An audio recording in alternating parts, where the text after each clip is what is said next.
Hello, thank you for listening to 3 Legacies Recovery Recordings. If you enjoy our program, please be sure to like and subscribe to the channel, and don't forget to share with a friend. We're also self-supporting, so feel free to contribute to the channel through Venmo at Recovery Recordings 615. Please note that the views expressed on this podcast are solely our individual views and do not represent any official stance of any 12-step program. We are not affiliated with any specific recovery organization, and this content should not be considered as professional advice for alcoholism or addiction.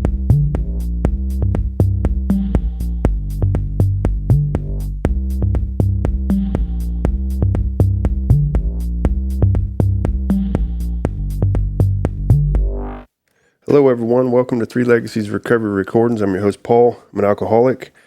Today is Tuesday, April 1st, 2025. This is episode 22. And like always, I say the same stuff every week. I appreciate all the listeners, all the feedback I've been getting.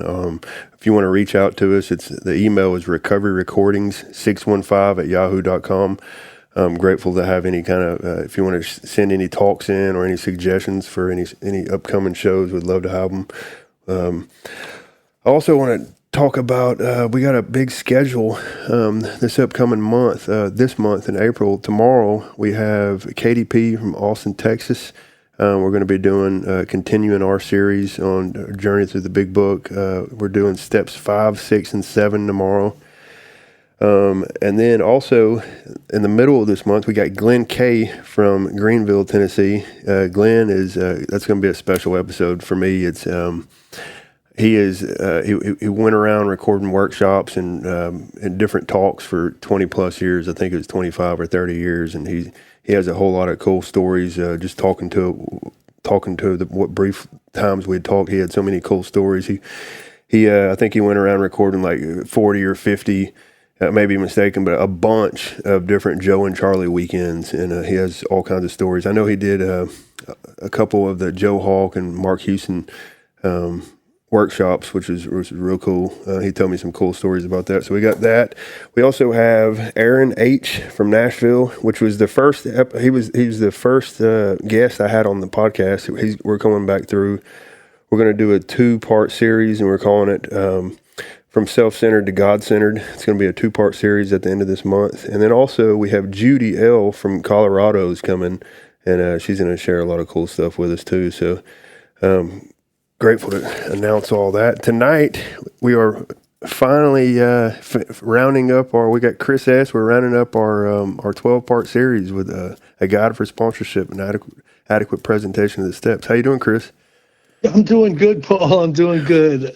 I really appreciate your work on this, and I'm very, very pleased to have been part of this series. Yeah, man, this has been great. I tell you, especially last week was real special to me. I went back and listened to a lot of that stuff and kind of went through the book with it, and it was real special. I appreciate it. This whole thing's really been cool. Honestly, I had a guy today reached out to me this morning and was like, "Hey, this guy asked me to sponsor him. Can I sponsor him? He's a sponsor of mine." And I was like, absolutely. And I directed him to this. I was like, I'm sure you got a lot of questions. Obviously, call me and we'll talk. But, I was able to give this tool to him, as just a cool tool. It's been real grateful. Yeah. Well, I so appreciate it. So, tonight, Paul, there's a couple of things on my mind. Tonight, what we're scheduled to do is the second visit. So last week was the first visit, and a lot of other things we talked about. But it was like, when you found someone to work with, what are you supposed to do? And so in the first visit, you've talked with the person, you've explained alcoholism. What is alcoholism? You've explained what the solution to alcoholism is from your own personal experience, because you're identifying yourself as a recovered alcoholic to the individual, and you've explained how that happened, how you went through the 12 steps, and how you would really be willing to help the person if they choose to take that path, and that's what we're talking about. But I'm gonna I'm going to just go off on a little bit of a tangent. So so about 16 years ago, I was at a conference, and I became really good friends with this individual. His name was Wayne Werda. He wasn't an alcoholic, but what he was at that time was he was the president of the National Council on Alcoholism and Drug Dependence slash NJ, the New Jersey chapter of the NCADD. And he asked me to become a board member. I have no clue why, but I've been taught by people like you to say yes. So for the last 16 years, I've been a board member of this organization, and we've since changed from NCADD to NCAR, which is National Center for Advocacy and Recovery, because it more closely aligns with our mission and our purpose. But I just got an email today from the National Council on Alcoholism, the national branch, right? And this is the headline. I've never seen anything like this. This is the headline. NCADD condemns devastating federal cuts to substance use services. And it goes on to say the National Council on Alcoholism and Drug Dependence, representing 40 affiliates across 25 states, condemns in the strongest terms the devastating dismantling of the nation's substance use treatment and recovery infrastructure. The U.S. Department of Health and Human Services recently announced plans to slash 10,000 jobs, including vital roles in community-based treatment, peer recovery, harm reduction services, and other things. This sweeping move threatens to reverse decades of progress and abandon millions of individuals and families who depend on federally supported behavioral health services, particularly those funded through the Substance Abuse and Mental Health Service Administration, SAMHSA. So, I'm not going to read this whole thing, but the reason I'm reading this is the 12th step is a call to action, Paul. We are called to action. And over the course of time, there's been a lot of additional services and additional help. And there's been, there was a period of time in the 80s and early 90s where you couldn't shake a stick without hitting a treatment center. And there's just been a lot of focus and a lot of attention on helping people with substance use disorder. I've got my own fellowship that I belong to, and that's kind of my lane. But I understand the purpose and I understand the value of a lot of these other services. And I've never seen anything like this coming out of the NCADD. This could be devastating to lots of local programs that provide support and recovery services. Now in the early days, when this book was written, it was around 1939, right?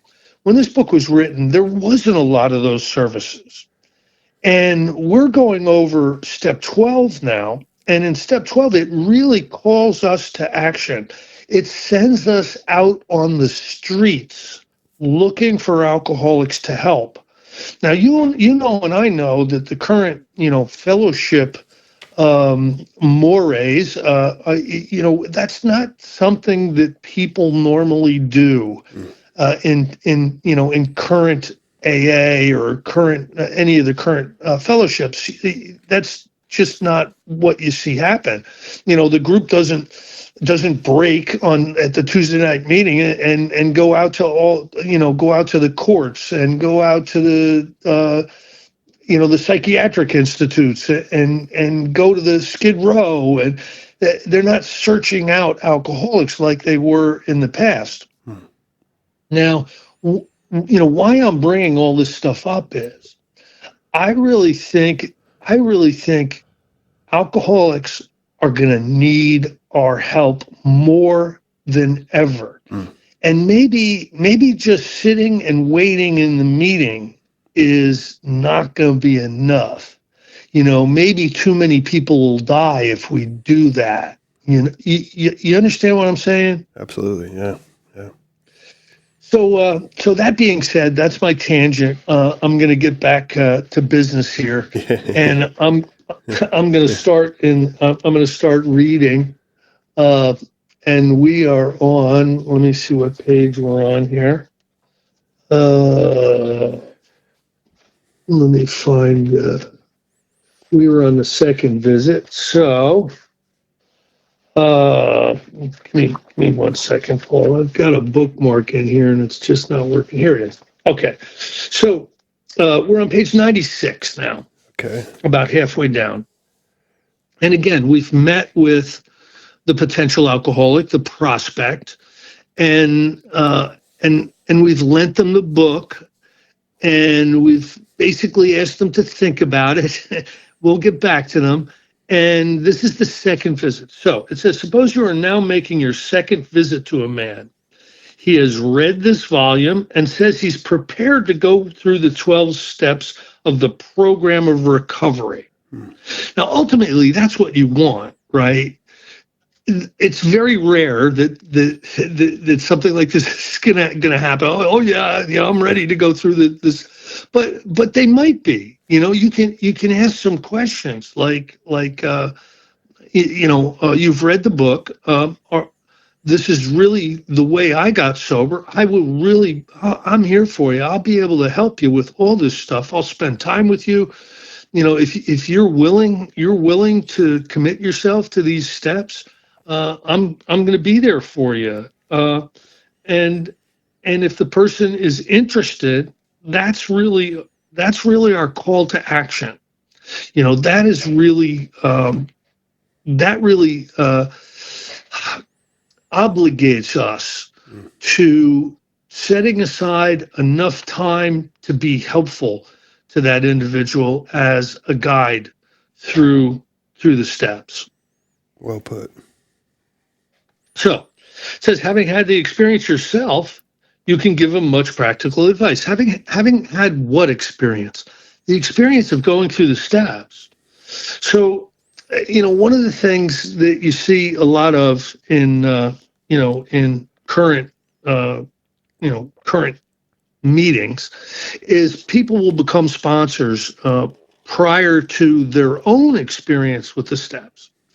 And I'm not knocking that, Paul. It's we want to try to be helpful in whatever capacity we can, but a lot of times, someone has gone down the scale far enough with alcoholism that just being their friend, just encouraging them to go to meetings and to give you a call every once in a while and maybe make coffee, even be the cookie guy, that may not be a sufficient experience for them to be able to stay sober.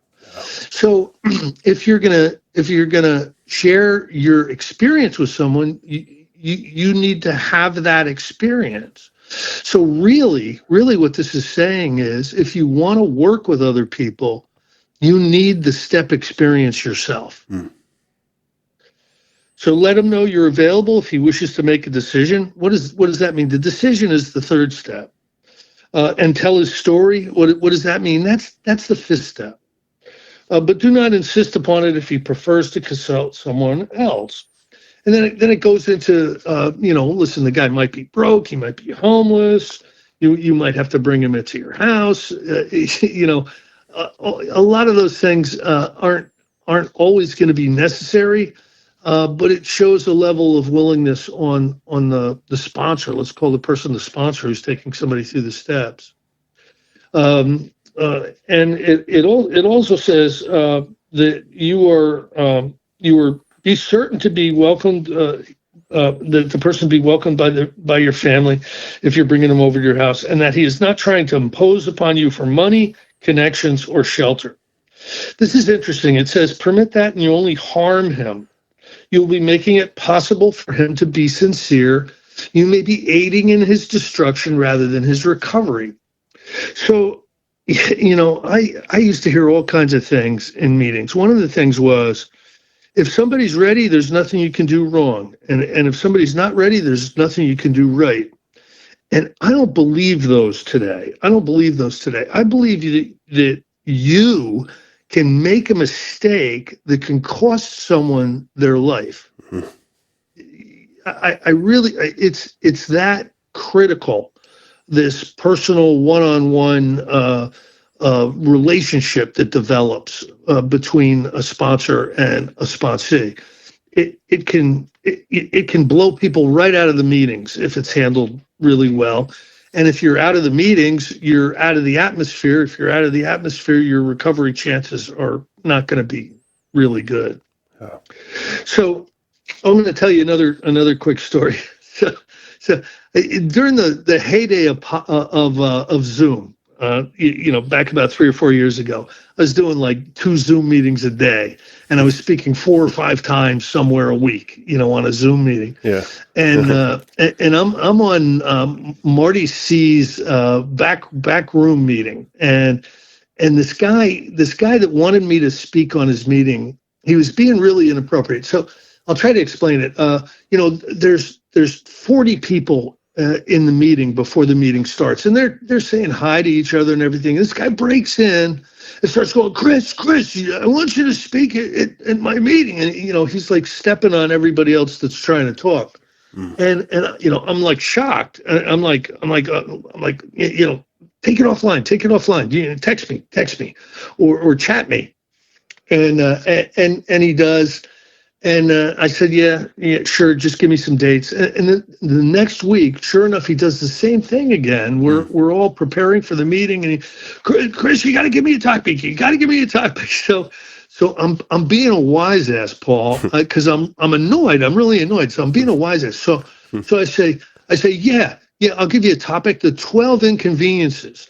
They just found some unpublished writings of Bill W. He worked on the steps, then he worked on the traditions, then he worked on the concepts, and they just found copies of the 12 inconveniences, and that's what I want to share on. So I'm just being a wise ass, and I figured he thought I was a wise ass, right? All of a sudden, I see flyers. I see flyers on Facebook. Chris S. the 12 inconveniences. So I'm like, oh no, I got to come up with 12 inconveniences. So I go to page 97, and guess what I find? 12 inconveniences. I find 12 inconveniences. Okay. And I'm gonna start now. Wow. Now this is when we're starting to help alcoholics. These are some of the inconveniences that we're gonna need to be accepting of. You have to act a good Samaritan every day if need be. It may mean the loss of many nights' sleep and great interference with your pleasures.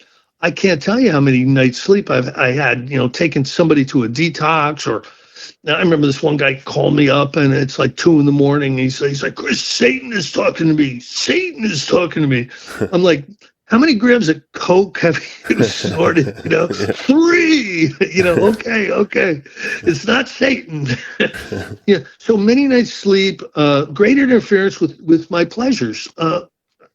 Paul, I have been watching the Super Bowl, okay, and it's fourth quarter, and the score is tied, and it's my team, and all of a sudden, ring, and I'm saying to myself, what idiot called me? Are you kidding me? In the fourth quarter of the Super Bowl? Yeah. And that's what I'm saying to myself. But you know how I answer the phone? How's that? Hello? Oh, Chris, I got to run something by you. You know what I mean? Yeah. Okay, all right.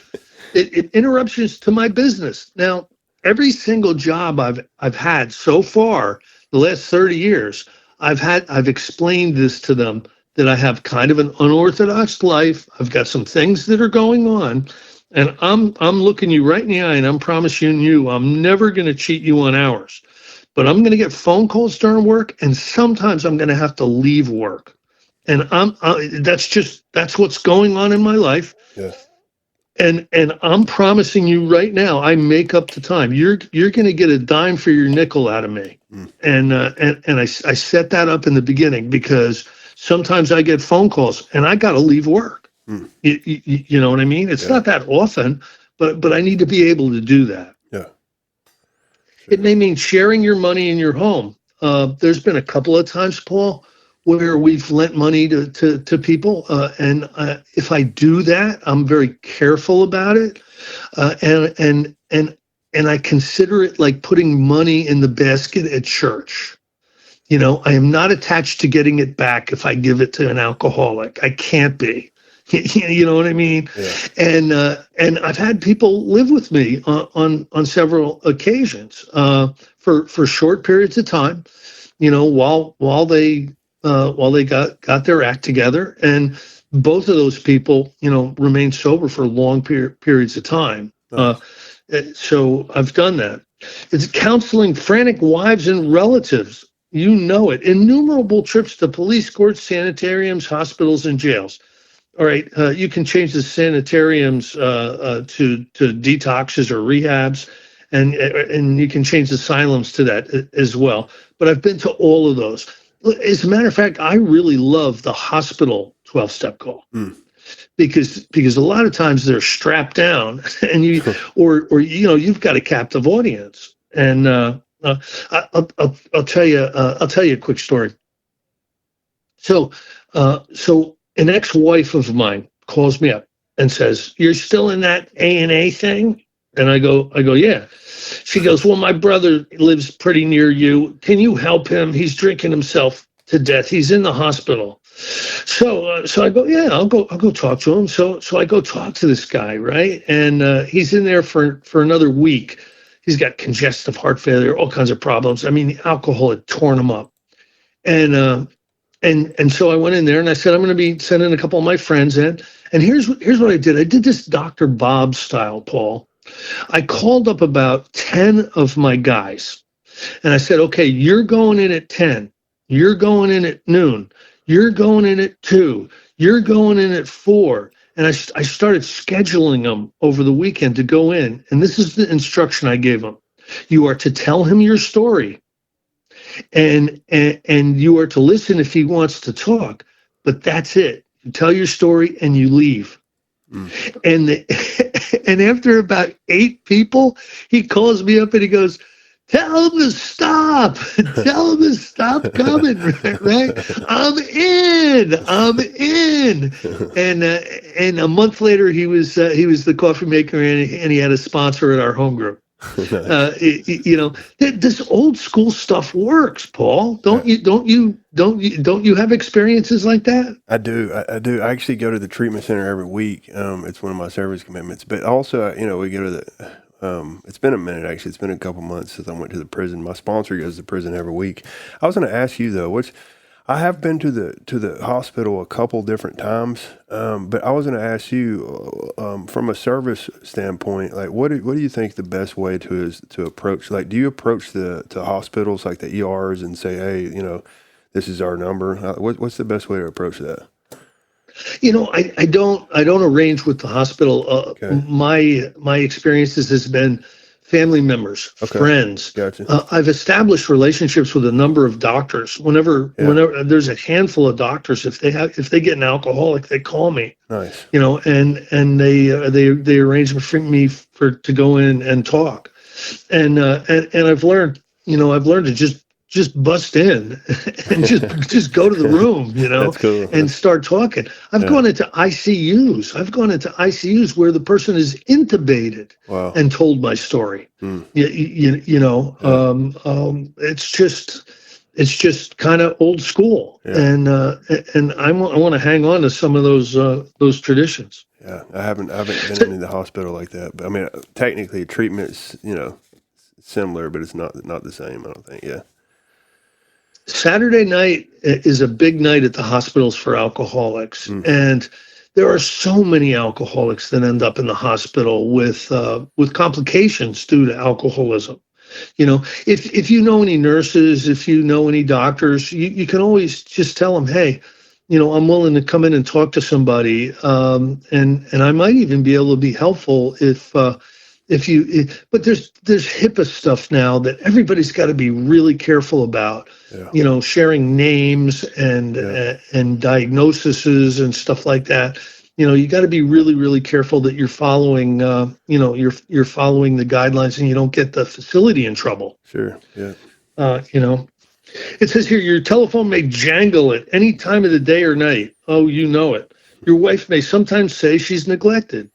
And that happens. That does happen. Are you going away again? You know, this is the second week in a row that you're getting on an airplane to go somewhere, you know, to speak or whatever. Yeah. That happens. A drunk may smash your furniture in your home or burn a mattress. You may have to fight with him if he's violent. Paul, the book says we may have to fight with the alcoholic. Yeah. So what I ask all my sponsees to do is to take martial arts training because some people need a meeting, some people need a beating. That's funny. Oh man, that's funny. Sometimes you will have to call a doctor or administer sedatives. Yeah. So well, you know the type of people that need a beating, don't you? Yeah. Okay. All right, So, well, I'm back. I'm only half joking there. Yeah, I hear you. Yeah. Anyway, sometimes it says you may have to call a doctor. We've had to do that, or take somebody to the emergency room. I mean, if they're detoxing, you know, if they're going into the DTs or something, you know, don't lay them out on your couch. You know, if they need medical surveillance, they need medical surveillance. And it says here you may need to administer sedatives under his direction, which, you know, because of all the detoxes and everything, it's a lot more rare. And Paul, this is something I don't do. I had a real bad experience back in the 70s being the sedative administrator. You understand what I'm saying? I'm not very good at it. So I think I'm going to pass on that. Yeah. And another time, you may have to send for the police or an ambulance. Occasionally, you will have to meet these conditions. So depending on how you count them, Paul, you can get 12 out of those. So those are the 12 inconveniences. Nice. That's fun. You know, though an alcoholic doesn't respond, there's no reason why you should neglect the family. You know, we've got Al-Anon now, and there's counselors everywhere and all kinds of support groups. You know, this was written prior to all of that. Yeah. You know, so we get involved with the family a lot less than we used to. But back in the day, man, it was a family illness, and you know, you got involved. Yeah. For the type of alcoholic who's able and willing to get well, little charity in the ordinary sense of the word is needed or wanted. The men may cry for money and shelter before conquering alcohol. They're on the wrong track. We do go to great extremes to provide each other with these very things if the action is warranted. You know, it depends on you know, is the person being sincere? Is the person really willing to follow your directions? Yeah. So it's not a matter of giving that's in question. It's when and how to give. This often makes the difference between failure and success. Again, he's saying, you know, we need to really be intuitive. We need to we need to you know, have a lot of practice with this stuff, you know, burn the idea into the consciousness of every man that he can get well regardless of anyone. The only condition is that he trusts in God and clean house. You know, it talks about the domestic problem. You know, how you can help a marriage. You know, again, we don't get involved with that very much. Over on page 100, both you and the new man must walk day by day in the path of spiritual progress. Love that. Both you and him. Yeah. If you persist, remarkable things will happen. When we look back, we realize that the things which came to us when we put ourselves in God's hands were better than anything we could have planned. Imagine that. What a great promise that is. Amen. The things, you know, the top 10 things in my life today wouldn't have made my top 10 list in the 80s. Yeah. It wasn't even possible. Yeah. So follow the dictates of a higher power, and you will presently live in a new and wonderful world, no matter what your present circumstances. I love that. Think about that as a promise, Paul. That's huge. You know, I mean, you start working with others, and the world starts opening up to you in spiritual directions that you never even could have imagined. You will live in a new and wonderful world, no matter what's going on, no matter who's dying, no matter what bankruptcies or divorces or loss of job, Yeah. you will live in a new and wonderful world. We were at And I've found that to be true, haven't you? Yeah, absolutely. We were talking about this yesterday at the treatment center. We said it's spiritual mathematics is what we call it and they said 2 + 2 doesn't equal 4 around here. Just doesn't. Yeah. My grand sponsor always he says quite often, he's like, I could win the lottery without buying a ticket. He's like, I could walk out to my, he's retired, he's an older guy, it's like I could walk out in my car right now and find a winning lottery ticket on the ground. That's just how this stuff works. And here's the crazy part is in Alcoholics Anonymous, we hear story after story, maybe not a winning lottery ticket, but stuff that's even way worth way more, like families reconnected. I remember like we were at a men's retreat a year or so ago, and the guy said he met his father at his first AA meeting, and his dad was on the 9th step. It's like, what? But we hear stuff like that all the time around here. Ain't that true? Yeah. Not once, but twice, I have had sponsees in the process of amends find out that their father had another family, and they've got stepbrothers and sisters that they didn't know anything about. Yeah, wow. Not once, but twice. Wow. Yeah. and they're all the father is passed, and they're all connected again. It's just the craziest things happen when you start to work with people. Mm-hmm. So true. So it says down at the bottom of page 100, assuming we are spiritually fit. What would spiritually fit mean to you, Paul? Spiritually fit. I like going back to like we're in the 10th step where it says safe and protected. The feeling neutrality. It says this is how we react as long as we stay spiritually fit, right? And so I go back to that. Like this is safe and protected. That's a wonderful answer to that question, and I agree 100%. We're safe and we're protected, and right after that it says people have said we must not go where liquor is served, and there's about a page on if alcohol is in front of us, we're going to be safe and protected. Yeah. If we're going to places where there's drinking, we're going to be safe and protected. Yeah, that's a really cool promise too. Amen. Because a lot of people think they're going to have to hide their head in the sand. They're never going to be able to go to a restaurant where there's a bar. They're never going to be, what am I going to do at my daughter's wedding during the toast?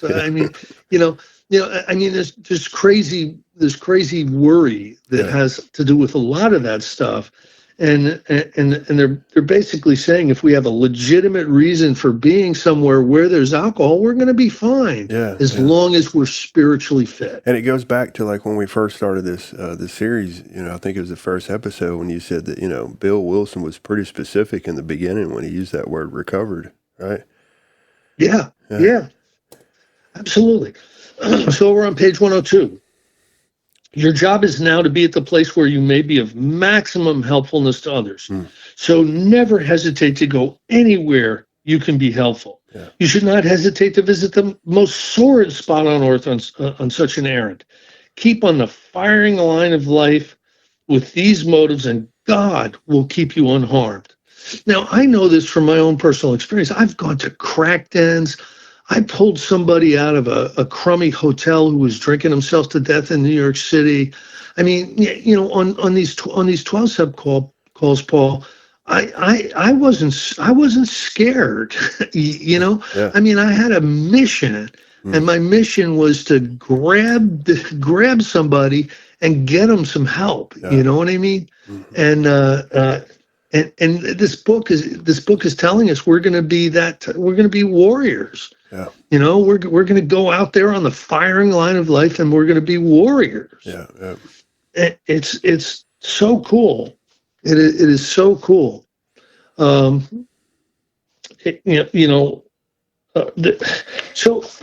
the 12th step.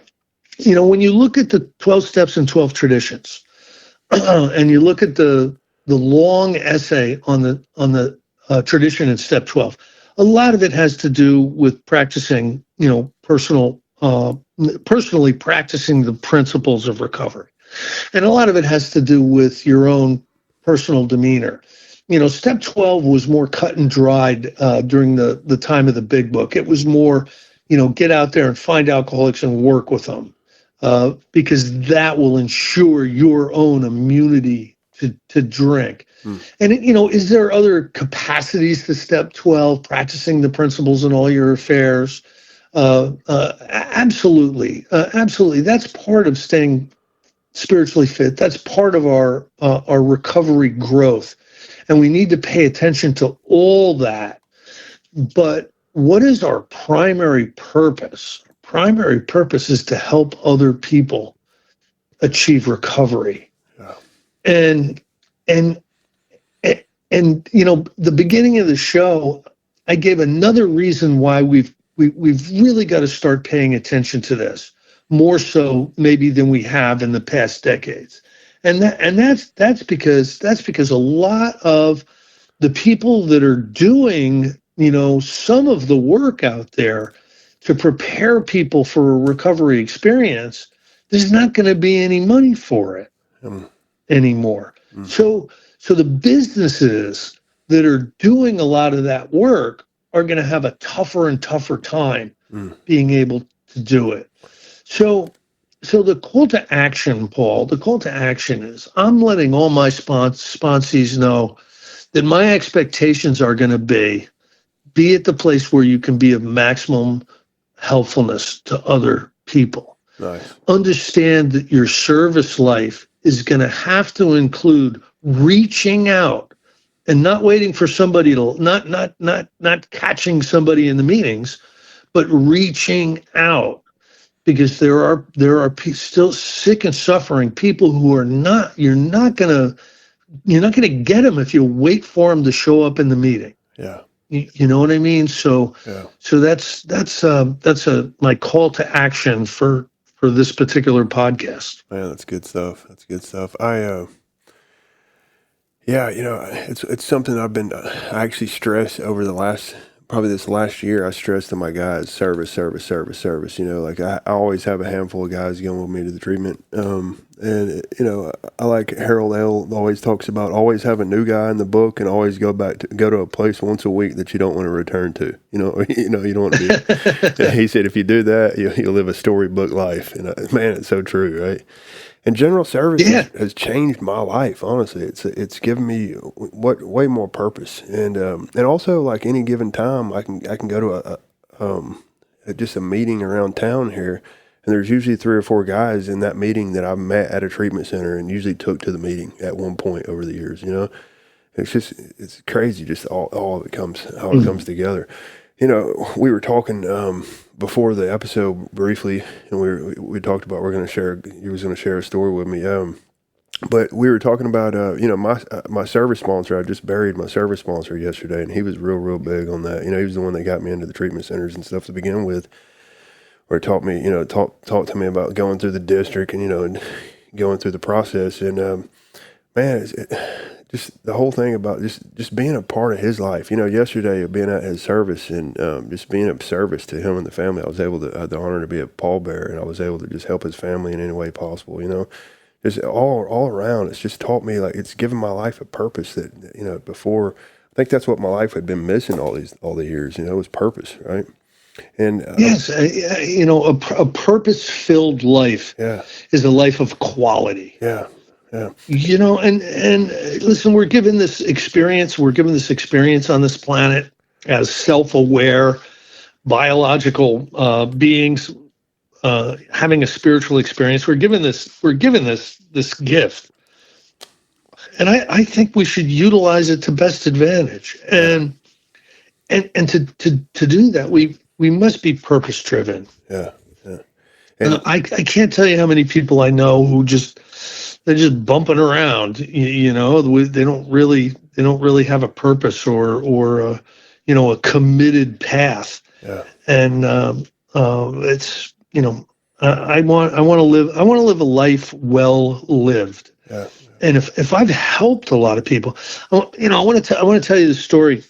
I got a phone call today. This is before the meeting. I told you I wanted to tell this story. So about 1996, uh, I was attempting to finish off an amends, and what it was I couldn't find this person that, you know, I caused a lot of damage to a house, and it was just impossible. They were already dead, and I couldn't directly make this amends. But what I decided to do was add up the amount of damage and translate that money into blank cassettes, whereby I would make tons of copies of Joe Hawk and Mark Houston workshops. And I would go around to all these meetings with a little paper bag and I would hand them to people. Nice. And I probably gave away 300 sets of 8 90-minute cassettes each time. Wow. Of a Joe Hawk and a Mark Houston workshop. And one of the guys I gave it to, not everybody responded, Paul. You know, not everybody came back to me, whoa, that was unbelievable. Yeah. You know, some of them saw it as an enormous overreaction to, you know, to how they share at meetings, you know. But every once in a while, it would resonate with somebody. And this one guy, his name was Rob, he came back to me and he goes, oh my God, I get it now. I get it. And very, very quietly, he started a little meeting. This is like 1997 or something. He started a little meeting where he would bring his sponsees and their friends over, and he would have a big book workshop at his house. And then, you know, he got an extra room. So it was like a little big book meeting off of a regular meeting at a church. Nice. And there'd be a dozen guys there or whatever. Now, slowly and quietly and humbly, he has done this for almost 30 years. Wow. Right? Just a hero. And I can't tell you how many people's lives were changed because he showed them how to do a 4-step. He showed them how to do their amends. He showed them how to pray and meditate. You know, he taught them how to work with other people, like scores of people. Wow. Now, I get a phone call today from a friend of mine. He just had a stroke. Like a bad one. He just got out of the hospital and he's been sent to a rehab, but half of his body doesn't work. He can't talk. He understands words, but there's no way for him to enunciate them, so he can't communicate. And it was devastating news for me. I mean, you know, this was one of the soldiers who's been in the trenches. Wow. For almost 30 years, helping other alcoholics go through the 12 steps, and a very, very good friend of mine, a wonderful, wonderful man, and prayers go out to Rob and his quick recovery. Wow. People need him, Yeah. you know. Wow. Yeah. Yeah. These people make it's crazy, man. Like Larry, for example, he made such an impact on so many lives, man. So, and also when we were at the service yesterday, you could see how how he'd been, you know, practicing the principles in his home life, and it reflected on his family. You know, it just reflected so much on his family. They were just, you know, just respectful. You know, just all around. You could just tell. You know. Yeah. There's somebody that's been in long-term recovery, practicing recovery principles in their life. They are a valuable family member. Yeah. There's just they're a valuable and loved family member. Yeah. You know, sometimes it might take a while. You know, Yeah. they've been destroying the house for 20 years. Yeah. You know, it might take a while for everybody to calm down. Yeah. But you know, if decade after decade the person stays sober and practices recovery principles, they become a valuable family member. Hey man, it's that purpose. You know? It goes back to the purpose, right? Yeah, it's crazy. Absolutely. One of the common themes over the last 6 months has been that, you know, it's not about being the most qualified. It's about being available and letting God do the rest, right? And just practicing principles, and he shows up and makes things happen, you know, and it happens through you if you're available, you know. It's the common thing. Yeah, that's true. Yeah. Man, this has been great, Chris. And I know we had talked about let's get back together. Let's come up with some more cool ideas, and we'll do some more stuff. I know. I was thinking about sending you some topics, Nice. Some really, really interesting topics, and maybe, you know, if you've got time, we can just do some topic podcasts. Absolutely, that'd be great. Yeah. We just throw them in. Yeah. Heck yeah, man. I appreciate everything you've done. I appreciate also I'd like to give another shout out to the stuff that y'all have been doing over there at Take 12 Radio. For all the listeners, go over and check out Take 12 Radio. Chris and Monty have been doing, they just finished up 100 series podcast on Language of the Heart by Bill W. And also y'all have coming up, y'all are going through with Judy L, one of the ladies that's going to be on this show. Yes. Y'all are going to be going through Our Great Responsibility, which I'm super excited about. So, yeah, Judy and Lou are just going to be devastatingly great on that. You know, they've been immersed. Don Pritz was their service sponsor. Yeah, You know what I mean? Yeah. Like they just been immersed. It's going to really be good. It's really going to be good. So the last thing I want to say, Paul, is this. This is from the NCADD email blast. It says this: substance use disorders continue to impact over 40 million Americans, with overdose deaths surpassing 100,000 each year. Programs funded by SAMHSA are often the only resources available in marginalized and rural communities, offering critical services like recovery housing, peer coaching, crisis intervention, harm reduction, outreach, and family support. And that is what is on the chopping block right now. Wow. So the call to action is get your sneakers on, put some gas in the car, grab your big book, and find a way to help some of these people. Yeah. You know, that's my ask. Yeah, absolutely. Yeah. And don't forget about the martial arts, right? Yeah. Because some people need a meeting, and some people need a beating. Yeah. That's so awesome, dude. It's so funny. Man, I love everything that we've covered in this whole series, and that's it, right? At the end of the day, it's not about like, I think for the first couple of years was like, I thought it was about getting all my stuff back, and feeling better. And at the end of the day, it's like, no, that's not how this goes, And so you start worrying about yourself and your stuff a lot less, and you start worrying about other people, and that's when you know the recovery shift is really happening. Yeah, so true. Well, thank you so much, Chris, and I will again send me some of those topics, and let's do them. Let's make it happen. Absolutely, I would love to. Yeah. I would love to. I've really enjoyed these past podcasts, Paul. Likewise. Thank you. Yeah, thank you, buddy. Have a good night. And take care.